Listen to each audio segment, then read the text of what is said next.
Bharat Mata key. ഒന്ന് രണ്ട് കൈയും ഉയർത്തി മുദ്രാവാക്യം വിളി. Bharat Mata key, Bharat Mata key.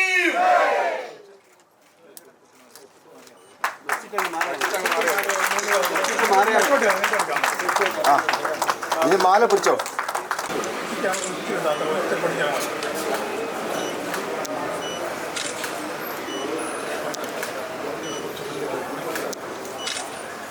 बोलो भारत माता की.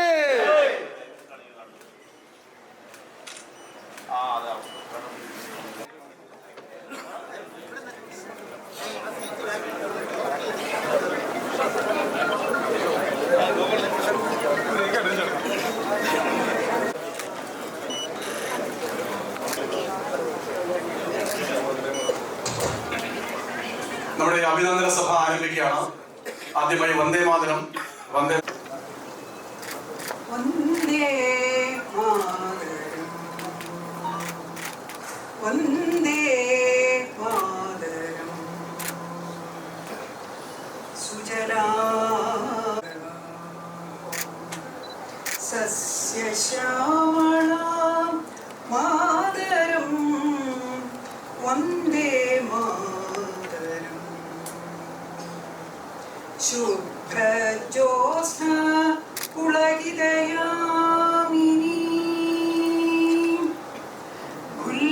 കുസുമിത ദ്രുമദളശോഭിനി,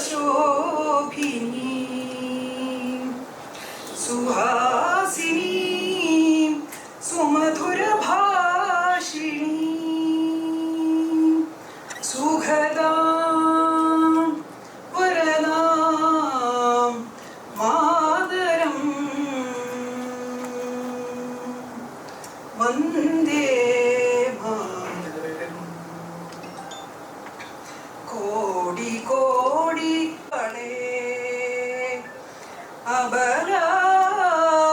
അബലാക്കേനോ മാം ഏതോ ബലേ, ബഹുബലധാരിണി നമാമി താരിണി, രിപുദളവാരിണി മാതരം, വന്ദേ മാതരം. തുമി വിദ്യ തുമി ധർമ്മ തുമി ഹൃദി തുമി മർമ്മ,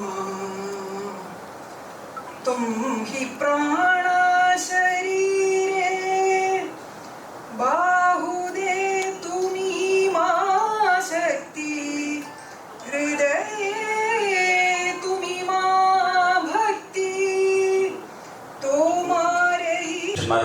ആയിട്ടുള്ള Shri V Muraleedharan, Shri P K കൃഷ്ണദാസേട്ടൻ, വേദിയിൽ സന്നിഹിതരായിരിക്കുന്ന ബഹുമാന്യരെ, പ്രിയപ്പെട്ട സഹപ്രവർത്തകരെ, മാധ്യമ സുഹൃത്തുക്കളെ, ഭാരതീയ ജനതാ പാർട്ടിയുടെ ചരിത്രത്തിലെ അതിനിർണായകമായിട്ടുള്ള ഒരു സുദിനമാണ് കേരളത്തിൻ്റെ അസംബ്ലി തെരഞ്ഞെടുപ്പ് ഫലം പ്രഖ്യാപിച്ച 4-ാം തീയതി. കഴിഞ്ഞ 70 വർഷക്കാലമായി കേരളത്തിൽ ഈ മഹാപ്രസ്ഥാനത്തിൻ്റെ ദിവ്യമാർന്ന പതാക ഉയർത്തിപ്പിടിക്കാനായി ജീവത്യാഗം ചെയ്ത നമ്മുടെ വീരരായിട്ടുള്ള ബലിദാനികൾ സ്വപ്നം കണ്ട ആ മഹത്തായ ദിശയിലേക്കുള്ള നമ്മുടെ പ്രസ്ഥാനത്തിൻ്റെ മുന്നോട്ടുപോക്കിന് ശക്തി പകർന്ന സുദിനമാണ് അസംബ്ലി തെരഞ്ഞെടുപ്പ് ഫലം പുറത്തു വന്ന 4-ാം തീയതി. അതുകൊണ്ട് തന്നെ ഇവിടെ സന്നിഹിതരായിരിക്കുന്ന നമ്മുടെ നിയുക്ത MLA-മാർ, ഭാരതീയ ജനതാ പാർട്ടിയുടെ ചിഹ്നം താമര ചിഹ്നത്തിൽ കേരളത്തിൽ വിജയിച്ച നിയുക്ത MLA-മാർ, ആ MLA-മാരെ സംസ്ഥാന ഓഫീസിലേക്ക് ആദ്യമായിട്ട് സ്വീകരിക്കുന്ന ഒരു ചടങ്ങാണിത്. ഈ ചടങ്ങിൽ ഇവിടെ സന്നിഹിതരായിരിക്കുന്ന ഈ MLA-മാർ കേരളത്തിലെ ബലിദാനികളുടെ സ്മരണയുടെ ഒരുമിച്ച് മുന്നോട്ട് പോകുന്ന പ്രത്യേക രാഷ്ട്രീയ സാഹചര്യമാണ്. ഈ സാഹചര്യത്തിലാണ് ഇടതിനും വലതിനും ബദലായി നേരിന്റെ പാതയിൽ താമരയാങ്കിത ഹരിതകാവ്യ പതാകയ്ക്ക് 3 MLA-മാരെ സംഭാവന ചെയ്യാൻ പ്രബുദ്ധ കേരളം തയ്യാറായിരിക്കുന്നു. ഈ 3 MLA-മാർ കേവലം 3 അല്ല. ചുമതല ഏറ്റെടുക്കുന്ന നിമിഷം മുഴക്കിയ ഒരു മുദ്രാവാക്യമുണ്ട്, മാറാത്തത് ഇനി മാറും എന്ന മുദ്രാവാക്യം. അതോടൊപ്പം തന്നെ വികസിത കേരളം എന്ന മുദ്രാവാക്യം. ഇന്ന് ഈ കേരളത്തിലെ ഓരോ കൊച്ചുകുട്ടിയും പറയുകയാണ് മാറാത്തത് ഇനി മാറുമെന്ന്. കൊച്ചുകുട്ടികൾ പോലും ഏറ്റുപാടുന്ന രീതിയിൽ ആ മുദ്രാവാക്യം കേരളത്തിൽ അധ്യക്ഷൻ ശ്രീ രാജീവേട്ടനെ ആദരപൂർവ്വം സ്വാഗതം ചെയ്യുന്നു. അതോടൊപ്പം തന്നെ നമ്മുടെ പ്രിയങ്കരനായിട്ടുള്ള ശ്രീ വി മുരളിയേട്ടനെ ആദരപൂർവ്വം സ്വാഗതം ചെയ്യുന്നു. അതുപോലെ തന്നെ നമ്മുടെ പ്രിയങ്കരനായിട്ടുള്ള ശ്രീ ബി ഗോപകുമാറിനെ വളരെ ആദരവോടുകൂടി സ്വാഗതം ചെയ്യുന്നു. ഇവിടെ സന്നിഹിതരായിരിക്കുന്ന പാർട്ടിയുടെ മുൻ സംസ്ഥാന അധ്യക്ഷൻ ശ്രീ പി കെ സ്വീകരണങ്ങൾ ഇതിന് ശേഷമാണ്. ശ്രീ ഇവിടെ സന്നിഹിതരായിരിക്കുന്ന ശ്രീ പി ആ വനിത, ആ ധീരയായ വനിത പറഞ്ഞത് എന്താണെന്ന് അറിയാമോ? ഞാൻ പാർട്ടി അംഗമാണ്, പാർട്ടി പറയുന്ന എന്തും ചെയ്യാൻ ഞാൻ പ്രതിജ്ഞാബദ്ധയാണ്, ഞാൻ അതുകൊണ്ട് വാർഡിൽ മത്സരിക്കാമെന്ന് പറഞ്ഞ് വാർഡിൽ മത്സരിച്ചു. ശാസ്തമംഗലത്തെ ജനത അവരെ തെരഞ്ഞെടുത്തു. അതുപോലെ തന്നെ അതിനുശേഷം അസംബ്ലിയിൽ മത്സരിക്കാൻ പറഞ്ഞു. ആ മഹതിയായിട്ടുള്ള വനിത അതിനും തയ്യാറായി. ഈ പ്രസ്ഥാനത്തിന് വേണ്ടി കഠിനമായിട്ട് പരിശ്രമിക്കാൻ, ത്യാഗപൂർണമായിട്ട് പരിശ്രമിക്കാൻ എപ്പോഴും സന്മനസ് കാണിച്ചിട്ടുള്ള ആ മഹതിക്ക് ഈ ഭാരതീയ ജനതാ പാർട്ടിയുടെ ഈ പരിപാടിയിലേക്ക് സഹർഷം സ്വാഗതം ആശംസിക്കുകയാണ്. അതുപോലെ തന്നെ നമ്മുടെ പ്രിയങ്കരനായിട്ടുള്ള ശ്രീ എൻ രാധാകൃഷ്ണൻ NDAയുടെ വൈസ് ചെയർമാൻ എന്ന നിലയിൽ ഈ തെരഞ്ഞെടുപ്പ് വേളയിൽ 24 മണിക്കൂറും സജീവമായി നമ്മുടെ ഘടക കക്ഷികളുടെ കോർഡിനേഷൻ ഭംഗിയായിട്ട് നിർവഹിച്ച ശ്രീ എൻ രാധാകൃഷ്ണൻ അവർകളെ സ്വാഗതം ചെയ്യുന്നു. പാർട്ടിയുടെ സംസ്ഥാന ജനറൽ സെക്രട്ടറിമാരായിട്ടുള്ള ശ്രീ MD രമേശ് ഈ തെരഞ്ഞെടുപ്പിൽ വളരെ ക്രിയാത്മകമായിട്ടുള്ള പ്രവർത്തനത്തിന് നേതൃത്വം നൽകിയ നമ്മുടെ ഏറ്റവും സീനിയർ ആയിട്ടുള്ള സംസ്ഥാന ജനറൽ സെക്രട്ടറിയാണ് ശ്രീ MD രമേശ് അവർകളെ ഞാൻ സ്വാഗതം ചെയ്യുകയാണ്. അതുപോലെ തന്നെ ശ്രീ അനൂപ് ആന്റണി, നമുക്ക് എല്ലാവർക്കും അറിയാം നമ്മുടെ ദുഃഖമാണ് അനൂപ് ആന്റണി കേരളത്തിന്റെ അസംബ്ലിയിലേക്ക് എത്തിയില്ല എന്നുള്ളത്. നമ്മുടെ മാത്രമല്ല, സാക്ഷാൽ നരേന്ദ്രമോദിയുടെയും ദുഃഖമാണ്. പക്ഷേ അനൂപ് ആന്റണിക്ക് ഇനിയും ഏറെ അവസരങ്ങൾ കാത്തിരിക്കുന്നു. ശ്രീ അനൂപ് ആന്റണി നമ്മുടെ വേദിയിലുണ്ട്. അനൂപ് ആന്റണിയെയും ഞാൻ സഹർഷം സ്വാഗതം ചെയ്യുന്നു. പാർട്ടിയുടെ മുഴുവൻ നേതാക്കന്മാർ, ഞാൻ എല്ലാവരുടെയും പേരെടുത്ത് പറയുന്നില്ല, പാർട്ടിയുടെ തിരുവനന്തപുരം നഗരത്തിൽ 2 MLA-മാരെ സൃഷ്ടിക്കുന്നതിന് നേതൃത്വം നൽകിയ, തിരുവനന്തപുരത്ത് മേയറെ സൃഷ്ടിക്കുന്നതിന് നേതൃത്വം നൽകിയ പാർട്ടിയുടെ ജില്ലാ അധ്യക്ഷൻ ശ്രീ കരമന ജയൻ അവർ ഇപ്പോൾ സ്ഥാനാർത്ഥിയായിരുന്നു. ഓരോ നിമിഷവും നമ്മൾ ഉദ്യോഗജനകമായിരുന്ന നിമിഷങ്ങളായിരുന്നു. ശ്രീ കരമന ജയൻ ജയിക്കുമെന്നുള്ളൊരു പ്രതീതി ഉണ്ടായിരുന്നു. അദ്ദേഹത്തെയും ഞാൻ സ്വാഗതം ചെയ്യുന്നു. അതുപോലെ തന്നെ കൊല്ലം ജില്ലാ പ്രസിഡന്റ്, ചാത്തന്നൂർ നിയോജക മണ്ഡലത്തിന്റെ ഇൻചാർജ് ആയിരുന്ന കൊല്ലത്തെ ജില്ലാ പ്രസിഡന്റ് ശ്രീ പ്രശാന്ത് അവർകളുടെയുണ്ട്. പ്രശാന്തിനെയും ഞാൻ സഹർഷം സ്വാഗതം ചെയ്യുന്നു ഈ വേദിയിലേക്ക്. പാർട്ടിയുടെ മറ്റ് സംസ്ഥാന ഭാരവാഹികൾ എല്ലാവരും, ശ്രീ JR പത്മകുമാർജി, ഇലക്ഷൻ ഓഫീസിന്റെയും അതോടൊപ്പം തന്നെ ഇലക്ഷൻ മാനേജ്മെന്റിന്റെയും ലീഗൽ ഇലക്ഷൻ കമ്മീഷൻ തുടങ്ങിയ കാര്യങ്ങളിൽ ഭാരത് മാതാ കീ. ഒന്ന് 2 കൈയും ഉയർത്തി മുദ്രാവാക്യം വിളി. Bharat Mata key, Bharat Mata key.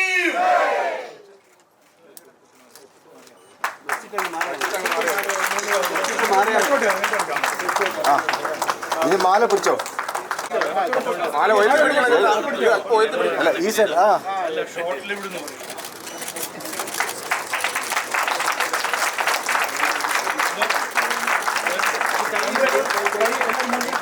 बोलो भारत माता के. പിടിച്ചിട്ട് മോളിട്ട് എല്ലാവരും കൈ മോളിട്ട്.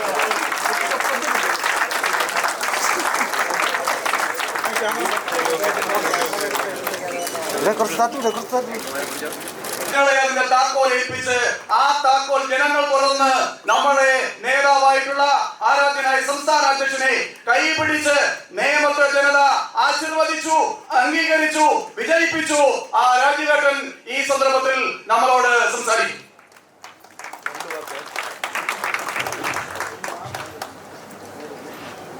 ഇവിടെ വന്ന എല്ലാവർക്കും എൻ്റെ വിനീതമായ നമസ്കാരം. പിന്നെ മുരളിയേട്ടനും ഗോകുമാർജിക്കും എൻ്റെ പേരിലൊരു കൺഗ്രാജുലേഷൻസ്, അഭിനന്ദനങ്ങൾ. ഞാൻ കൂടുതൽ സംസാരിക്കാൻ പോകുന്നില്ല. ഞാൻ ഇന്നലെ പറഞ്ഞ കാര്യം ഇന്നും പറയുന്നു. ഏറ്റവും എൻ്റെ 20 കൊല്ലം രാഷ്ട്രീയ ജീവിതത്തിലെ ഏറ്റവും സന്തോഷകരമായ ദിവസമായിരുന്നു ഇന്നലെ.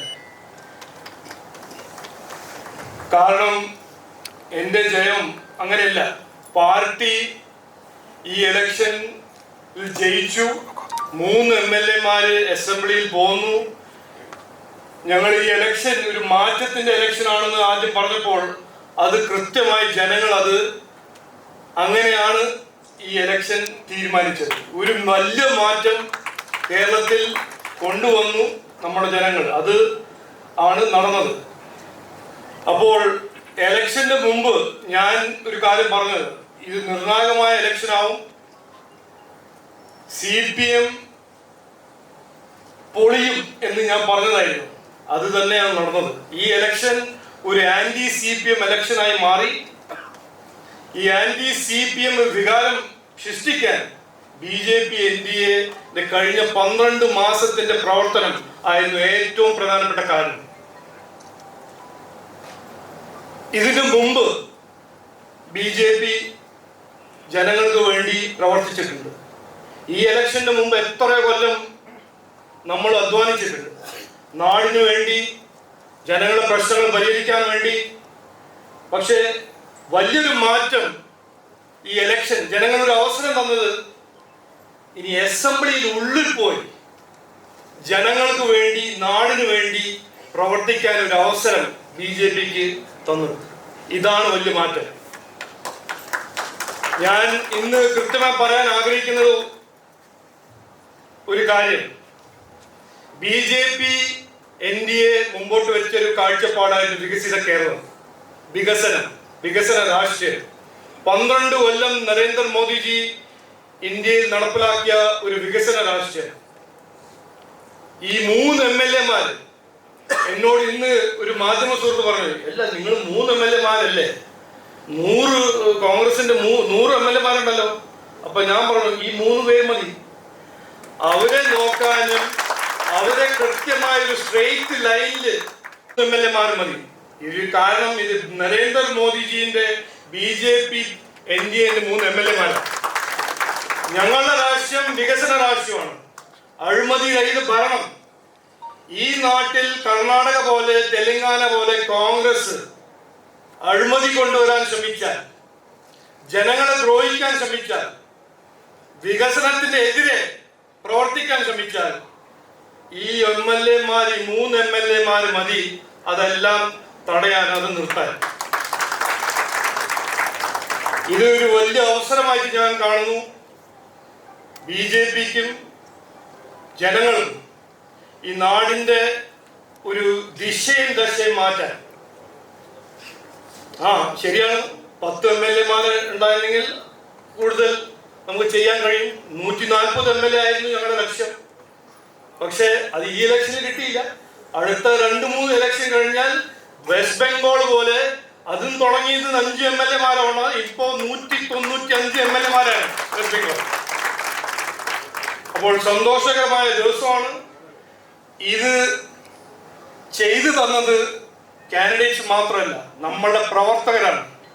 ഞാൻ ഇത് കൃത്യമായി കണ്ടതാണ്. 2024 ഇവിടെ ലോക്സഭ മത്സരിക്കാൻ വന്നപ്പോൾ ഒരു പുതിയ വ്യക്തിയായിരുന്നു. ആരും എന്നെ അറിഞ്ഞില്ല. എന്നിട്ടും എനിക്ക് കിട്ടിയ സ്നേഹവും പിന്തുണയും വോട്ട് ഞാൻ അന്നു മുതൽ ഒരു കടപ്പാടായിട്ട് കണ്ടതാണ്. ഇന്ന് ജനങ്ങൾ എനിക്കൊരു അവസരം തന്നു ആ കടപ്പാട് റീപേ ചെയ്യാൻ. അപ്പൊ ഞാൻ കാണുന്നത്, എനിക്കൊരു അവസരം കിട്ടിയിട്ടുണ്ട് ജനങ്ങളെ സേവിക്കാൻ, നിയമത്തിനൊരു വികസന നിയമമാക്കി മാറ്റാൻ. എൻ്റെ സുഹൃത്ത് മുരളിയേട്ടനും ഗോവർജിന്റെ ഒപ്പം ഒരു വികസിത കേരളം എന്ന കാഴ്ചപ്പാട് അസംബ്ലിയിൽ അവതരിപ്പിക്കാൻ. അപ്പോൾ ഇവിടെ വന്ന എല്ലാവർക്കും ഒരിക്കൽ കൂടി നന്ദി. ഈ ഇലക്ഷൻ പ്രവർത്തിച്ച എല്ലാവർക്കും നന്ദി. നിങ്ങളുടെ വിശ്വാസം ഞങ്ങളത് അപ്കീപ്പ് ചെയ്യും. ഈ വരുന്ന 5 കൊല്ലം ഒരു വലിയ മാറ്റം അസംബ്ലിയിൽ ഇന്ന് പ്രവർത്തിച്ച് ഉണ്ടാക്കും എന്ന് വാഗ്ദാനം തരുന്നു. എല്ലാവർക്കും നന്ദി, നമസ്കാരം. ഭാരത് മാതാ കി, ഭാരത് മാതാ കി. പാർട്ടിയുടെ സംസ്ഥാന അധ്യക്ഷൻ ബഹുമാന്യനായ ശ്രീ രാജീവ് ചന്ദ്രശേഖർജി, കേരള നിയമസഭയിലേക്ക് തെരഞ്ഞെടുക്കപ്പെട്ടിട്ടുള്ള എൻ്റെ MLA ശ്രീ BB ഗോപകുമാർജി, പാർട്ടിയുടെ മുൻ സംസ്ഥാന അധ്യക്ഷൻ Shri Krishnadas G, Shri Suresh, Shri Anoop Antony, Shri Soman, Shri Karamana Jayan, Shri MT Ramesh, Shrimati Sreelekha, Shri JR Padmakumar, മറ്റ് നേതാക്കളെ, സുഹൃത്തുക്കളെ, സഹോദരി സഹോദരന്മാരെ, മാധ്യമപ്രവർത്തകരെ, എല്ലാവർക്കും നമസ്കാരം. നമ്മളെല്ലാവരെയും സംബന്ധിച്ചിടത്തോളം, ഭാരതീയ ജനതാ പാർട്ടിയുടെ കേരള ഘടകത്തെ സംബന്ധിച്ചിടത്തോളം ഇത് അഭിമാന നിമിഷമാണ്. കേരളത്തിലെ ലക്ഷക്കണക്കിന് പാർട്ടി പ്രവർത്തകർ കഴിഞ്ഞ നിരവധി ദശാബ്ദങ്ങളായിട്ട് നടത്തിക്കൊണ്ടിരിക്കുന്ന ആ പരിശ്രമം ഒരു വിജയത്തിൻ്റെ ഘട്ടത്തിലേക്ക് എത്തി നിൽക്കുന്ന ഒരു നിമിഷത്തിലാണ് നമ്മൾ നിൽക്കുന്നത്. അതുകൊണ്ട് തന്നെ ഈ നിമിഷം ചരിത്ര നിമിഷം കൂടിയാണ്. ഈ തെരഞ്ഞെടുപ്പ് വരാനിരിക്കുന്ന കാലത്ത് കേരളത്തിൽ ഭാരതീയ ജനതാ പാർട്ടി കേരളത്തിൻ്റെ രാഷ്ട്രീയത്തെ സ്വാധീനിക്കുന്ന ശക്തിയായി മാറിയ തെരഞ്ഞെടുപ്പായിട്ട് ഈ 2026 തെരഞ്ഞെടുപ്പ് അടയാളപ്പെടുത്തപ്പെടും. കേരളത്തിൻ്റെ രാഷ്ട്രീയം ഇത്രയും കാലം മുന്നോട്ട് പോയിരുന്ന സാഹചര്യത്തിൽ നിന്ന് മാറി ഒരു പുതിയ ദിശയിലേക്ക് കേരളത്തിൻ്റെ രാഷ്ട്രീയം ചലിക്കുന്ന ഒരു കാലഘട്ടത്തിലേക്ക് മാറുന്നതിൻ്റെ തുടക്കമായിട്ട് ഈ തെരഞ്ഞെടുപ്പ് അറിയപ്പെടും. 3 MLA-മാര് കേരളത്തിൻ്റെ നിയമസഭയിൽ സഭയ്ക്കകത്തും പുറത്തും നടത്താൻ പോകുന്ന പ്രവർത്തനങ്ങൾ ഇത്രയും കാലം 2 മുന്നണികളുടെയും പ്രതിപക്ഷത്തും ഭരണപക്ഷത്തും ഇരുന്നുകൊണ്ട് നടത്തിയ അഡ്ജസ്റ്റ്മെന്റ് രാഷ്ട്രീയത്തിന് അറുതി വരുത്തുന്ന ഒരു തെരഞ്ഞെടുപ്പായിട്ട് ഈ തെരഞ്ഞെടുപ്പ് മാറും. വികസനം, പ്രധാനമന്ത്രി നരേന്ദ്രമോദി ഇന്ത്യ 2047 ഒരു വികസിത രാഷ്ട്രമാകണം എന്നുള്ള ലക്ഷ്യത്തോടുകൂടി നടത്തുന്ന പ്രവർത്തനങ്ങൾ, ആ പ്രവർത്തനങ്ങളുടെ ചുവട് പിടിച്ചുകൊണ്ട് കേരളത്തിന്റെ നിയമസഭയിൽ ജനങ്ങൾ നേരിടുന്ന കാതലായിട്ടുള്ള അടിസ്ഥാന പ്രശ്നങ്ങൾ ഉൾപ്പെടെയുള്ള കാര്യങ്ങൾ, ആ കാര്യങ്ങൾ ഉന്നയിക്കുക എന്നുള്ള ഒരു വലിയ ദൗത്യം, ആ ദൗത്യം ഏറ്റെടുത്തുകൊണ്ടാണ് ഭാരതീയ ജനതാ പാർട്ടിയുടെ പ്രതിനിധികളായിട്ടുള്ള ഞങ്ങൾ 3 പേരും പ്രവർത്തിക്കാൻ പോകുന്നത് എന്ന് ബഹുമാന്യനായിട്ടുള്ള പ്രസിഡന്റ് ഇതിനകം തന്നെ സൂചിപ്പിച്ചു കഴിഞ്ഞു. ഈ തെരഞ്ഞെടുപ്പിനെ കുറിച്ച് നമ്മളെല്ലാവരും വിലയിരുത്തുമ്പോൾ കഴിഞ്ഞ ദിവസങ്ങളിലൊക്കെ, ഇന്നലെ ഞാൻ ചാനലുകളുടെയൊക്കെ ആങ്കർ പേഴ്സൺസ് നടത്തുന്ന ചർച്ച ഞാൻ കേട്ടിട്ട് എനിക്ക് വളരെ കൗതുകം തോന്നി.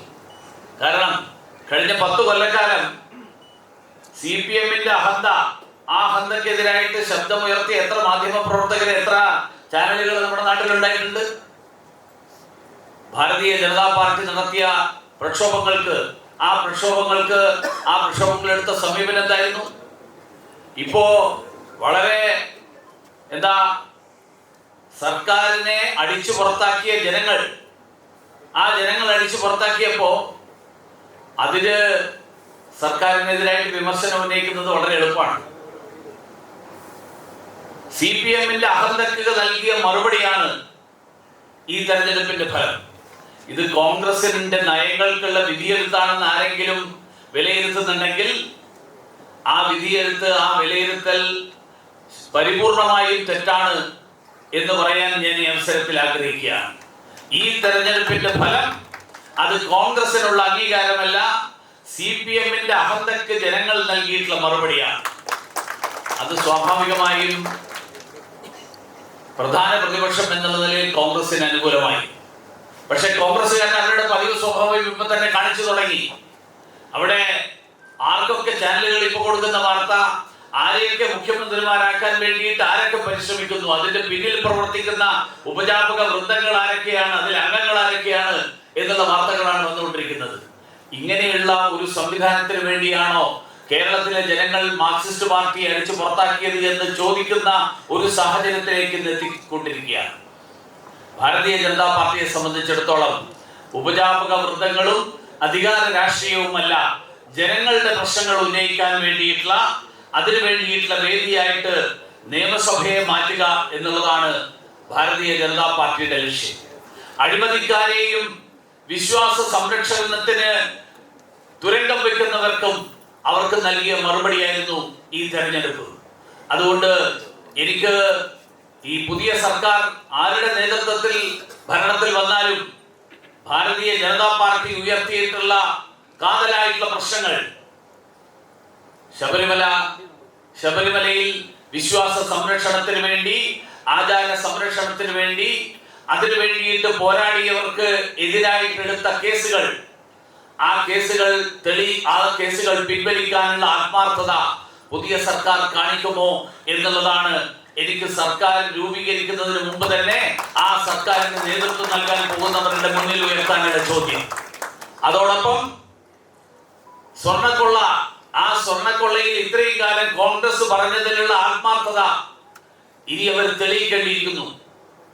മുന്നിൽ കൊണ്ടുവരാൻ ഈ കേസുകൾ ശക്തമായി മുന്നോട്ട് കൊണ്ടുപോയി നിയമത്തിന്റെ മുന്നിൽ സ്വർണം കട്ടവരെ, ശബരിമലയിലെ ശ്രീകോവിലിനെ അടക്കം കൊള്ളയടിച്ചവരെ കൊണ്ടുവരാൻ വേണ്ടിയിട്ടുള്ള നടപടികൾ സ്വീകരിക്കുമോ എന്നുള്ളത് കാണാൻ കാത്തിരിക്കുകയാണ് കേരളത്തിലെ ജനങ്ങൾ. അതുകൊണ്ട് ഭാരതീയ ജനതാ പാർട്ടിയെ സംബന്ധിച്ചിടത്തോളം നേരത്തെ ഇവിടെ സൂചിപ്പിച്ചു, ഞങ്ങൾ മൂന്ന് പേരുടെ ശക്തിയിലായിരിക്കില്ല സഭയിലും സഭയ്ക്ക് പുറത്തും പെരുമാറാൻ പോകുന്നത്, പ്രവർത്തിക്കാൻ പോകുന്നത്. കേരളത്തിലെ ലക്ഷക്കണക്കിന് വോട്ട് ചെയ്തവരും ചെയ്യാത്തവരുമായിട്ടുള്ള ലക്ഷക്കണക്കിന് വികസന തൽപരരായിട്ടുള്ള ആളുകൾ, വിശ്വാസികളായിട്ടുള്ള ആളുകൾ, അവരുടെ താല്പര്യങ്ങൾ ഉയർത്തിപ്പിടിച്ചുകൊണ്ടായിരിക്കും പ്രവർത്തിക്കുന്നത്. ആ പ്രവർത്തനത്തിൽ എല്ലാവരുടെയും പിന്തുണ അഭ്യർത്ഥിക്കുന്നു. അവസാനമായി ഈ വിജയം ഈ കേരളത്തിൽ കഴിഞ്ഞ നിരവധി ദശാബ്ദങ്ങളായിട്ട് വിയർപ്പ് മാത്രമല്ല രക്തം നൽകിയിട്ടുള്ള നിരവധി പ്രവർത്തകർ, തന്റെ സ്വന്തം രക്തം കൊണ്ട് ഈ സംഘടനയെ കെട്ടിപ്പടുത്തിട്ടുള്ള ആളുകൾ, അങ്ങനെയുള്ള ബലിദാനികൾക്ക് സമർപ്പിക്കുന്നു. അതോടൊപ്പം കഴക്കൂട്ടത്തെ ജനങ്ങൾക്ക് പ്രത്യേകമായി നന്ദി രേഖപ്പെടുത്തുന്നു. എല്ലാവർക്കും നമസ്കാരം.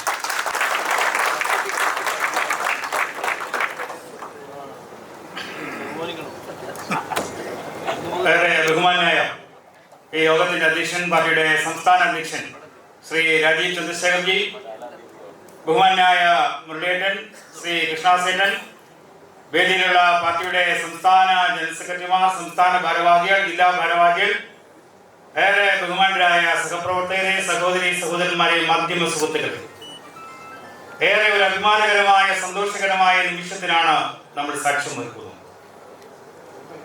ഇവിടെ സൂചിപ്പിക്കേണ്ട 2016 തെരഞ്ഞെടുപ്പ് വളരെ യാദൃച്ഛികമായി ചാത്തന്നൂർ നിയമസഭാ മണ്ഡലത്തില് BJP-യുടെ സ്ഥാനാർത്ഥിയാകാനുള്ള അവസരം ലഭിച്ചു.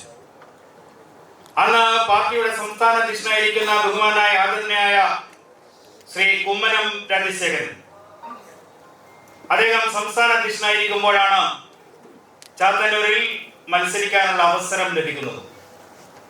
എന്റെ വീട്ടിന്റെ തൊട്ടടുത്തുള്ള ഇപ്പോഴത്തെ പ്രചാരകനായിട്ടുള്ള ശ്രീ ഉണ്ണി, അദ്ദേഹത്തിന്റെ നിരന്തരമായ പരിശ്രമം, ഇടപെടലാണ് ഞാൻ BJP-യിലേക്ക് വരാനുള്ള ഒരവസരമായി. സ്ഥാനാർത്ഥിയായി പ്രഖ്യാപിക്കപ്പെടുന്നതിന് 1 മണിക്കൂർ മുമ്പാണ് ഞാൻ മിസ്ഡ് കാൾ വഴി BJP-യിൽ അംഗത്വമെടുത്ത് സ്ഥാനാർത്ഥിയാകുന്നത്. അതുകൊണ്ട് തന്നെ ഇരിക്കുന്നവരുടെ കൂട്ടത്തിൽ ശ്രീമതി ശ്രീലേഖ IPS കഴിഞ്ഞാൽ പിന്നെ ജൂനിയർ BJP-ക്കകത്ത് ഞാനാണ്. പക്ഷേ 2016 പാർട്ടിയിലേക്ക് മത്സരിക്കാനുള്ള അവസരം തന്നു. കൃഷ്ണാസേനൻ വേദിയിലുണ്ട്. എന്റെ അന്നത്തെ തെരഞ്ഞെടുപ്പ് കൺവെൻഷൻ ഉദ്ഘാടനം ചെയ്തത് കൃഷ്ണാസേനാണ്. 3381 വോട്ട് 2011 നിയമസഭാ തെരഞ്ഞെടുപ്പ് ഉണ്ടായിരുന്നിടത്ത് 2016 അത് 33,000 വോട്ടായിട്ട് വർദ്ധിപ്പിച്ചു. 2021 തെരഞ്ഞെടുപ്പിൽ അന്ന് സംസ്ഥാന രാഷ്ട്രീയത്തിൽ BJP-ക്ക് ഏറ്റവും കൂടുതൽ വോട്ട് ശതമാനത്തിന്റെ വർധനവ് വന്ന മണ്ഡലം ചാത്തന്നൂരായിരുന്നു. 10,000-ഓളം വോട്ട് വർദ്ധിപ്പിച്ച് 42,000 വോട്ടിലേക്ക് മാറി.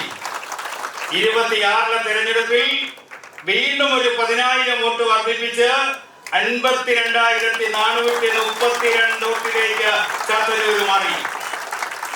കഴിഞ്ഞ 4 പതിറ്റാണ്ട് ചാത്തന്നൂരിന്റെ പൊതുരംഗത്ത് എനിക്ക് ലഭിച്ച ഒരു സ്വീകാര്യതയുണ്ട്. അവർ നൽകിയ വലിയൊരു പിന്തുണയുണ്ട്, സഹായമുണ്ട്. 95-2000 സ്വന്തം വാർഡില് അന്ന് വരെ കമ്മ്യൂണിസ്റ്റ് പ്രസ്ഥാനങ്ങൾ മാത്രം വിജയിച്ചിരുന്ന ഒരു ഗ്രാമപഞ്ചായത്ത് വാർഡ്, പഞ്ചായത്തി രാജ് ആക്ട് നടപ്പിലാക്കിയതിനു ശേഷം നടന്ന ആദ്യത്തെ തെരഞ്ഞെടുപ്പ്, ആ തെരഞ്ഞെടുപ്പിൽ 39 വോട്ടിന്റെ ഭൂരിപക്ഷത്തില് അന്ന് സ്വന്തം നാട്ടിൽ നിന്ന് വിജയിക്കാൻ കഴിഞ്ഞു. ഇന്ന് 16-ലെയും 21-ലെയും നിയമസഭാ തെരഞ്ഞെടുപ്പിൽ 2ാം സ്ഥാനത്തെത്തിയപ്പോൾ ചാത്തന്നൂരിൽ 26-ലെ പ്രബുദ്ധ ജനത ഒരു അംഗീകാരം നൽകി. 2 തവണ 2ാം സ്ഥാനത്ത് വന്നയാൾ ഇത്തവണ 1ാം സ്ഥാനത്ത് എത്തട്ടെ എന്ന് തീരുമാനിച്ചു. അതുകൊണ്ട് തന്നെ എന്റെ വിജയം ഞാൻ ഇന്നലെ മാധ്യമ സുഹൃത്തുക്കളോട് പറഞ്ഞതുപോലെ എന്നെ ഞാനാക്കിയ, ഇവിടെ സുരേഷ് പറഞ്ഞു, വളരെ സാധാരണ ജീവിത പശ്ചാത്തലത്തിൽ നിന്ന് ഈ തരത്തിലേക്ക് വളരുവാൻ എന്നെ സഹായിച്ചത് ചാത്തന്നൂരിലെ ജനങ്ങളാണ്. എന്റെ വിജയം ഞാൻ ചാത്തന്നൂരിലെ പ്രബുദ്ധ ജനതയ്ക്ക് മുന്നിലാണ് സമർപ്പിക്കപ്പെടുന്നത്. ഇവിടെ നിയമസഭയിലേക്ക് പോകുമ്പോൾ എന്റെ അപ്പുറത്തും ഇപ്പുറത്തും ഇരിക്കുന്നത് രാജ്യസഭയിൽ ദീർഘകാലം പ്രവർത്തിച്ച 2 മുൻ കേന്ദ്രമന്ത്രിമാർ. അവരുടെ അനുഭവം, ഞാനൊരു ഗ്രാമപഞ്ചായത്ത് അംഗമായി മാത്രമേ ഇരുന്നിട്ടുള്ളൂ. അവരുടെ പാർലമെന്ററി രംഗത്തെ അനുഭവമാണ് ഈ പോരാട്ടത്തിന്റെ ബഹുമാനായ സംസ്ഥാന അധ്യക്ഷനോട് സൂചിപ്പിച്ചതുപോലെ 3 MLA-മാർ കോൺഗ്രസിന്റെയും LDF-ന്റെയും എതിരെയുള്ള ശബ്ദമായി, നരേന്ദ്രമോദിജിയുടെ ശബ്ദമായി കേരള നിയമസഭയിൽ മാറേണ്ടതുണ്ട്. കേരളത്തിന്റെ രാഷ്ട്രീയം മാറുകയാണ്. 2 മുന്നണികളെയും മാറി മാറി പരീക്ഷിച്ച കേരളം ഈ തെരഞ്ഞെടുപ്പ് 3 MLA-മാരെ സൃഷ്ടിച്ചപ്പോൾ കേരളത്തിന്റെ പൊതുസമൂഹത്തിന് മുന്നിൽ ഒരു പുതിയ ചോദ്യം കൂടി ഉയർന്നു. ഒരു ബദൽ രാഷ്ട്രീയം ആര്? ആ ബദൽ രാഷ്ട്രീയം BJP നേതൃത്വം കൊടുക്കുന്ന NDA സഖ്യമാണ് എന്ന വ്യക്തമായ സൂചന കേരളത്തിന്റെ പൊതുസമൂഹം ഈ തെരഞ്ഞെടുപ്പിൽ നൽകി കഴിഞ്ഞു. അതുകൊണ്ട് തന്നെ അടുത്ത നിയമസഭാ തെരഞ്ഞെടുപ്പിൽ 3-ൽ നിന്ന് 73 എന്ന മിനിമം സംഖ്യയിലേക്ക് മാറാനുള്ള സംഘടനാപരമായ ശേഷി ഇന്ന് BJP-ക്ക് NDA സഖ്യത്തിന് കേരളത്തിലുണ്ട് എന്നതിന്റെ ഏറ്റവും വലിയ തെളിവാണ് ഈ നിയമസഭാ തെരഞ്ഞെടുപ്പ്. കേരളത്തിൽ ഞാൻ ഇവിടെ സൂചിപ്പിച്ചതുപോലെ ഈ വേദിയിൽ ഇരിക്കുന്നവരുടെ കൂട്ടത്തിൽ ഏറ്റവും ജൂനിയർ ആയിട്ടുള്ള ഒരു BJP പ്രവർത്തകൻ MLA ആയി കടന്നു വരുമ്പോൾ ഇവിടെ നൽകിയ ഊഷ്മളമായ സ്വീകരണം, ഊഷ്മളമായ വരവേൽപ്പ്, അതിനുമപ്പുറം ചാത്തന്നൂർ നൽകിയ വലിയ വിജയം, സംഘപരിവാർ പ്രസ്ഥാനങ്ങളുടെ ഒരുമിച്ച് നിന്നുള്ള ഒരു തെരഞ്ഞെടുപ്പ് വേദിയായിരുന്നു ചാത്തന്നൂർ.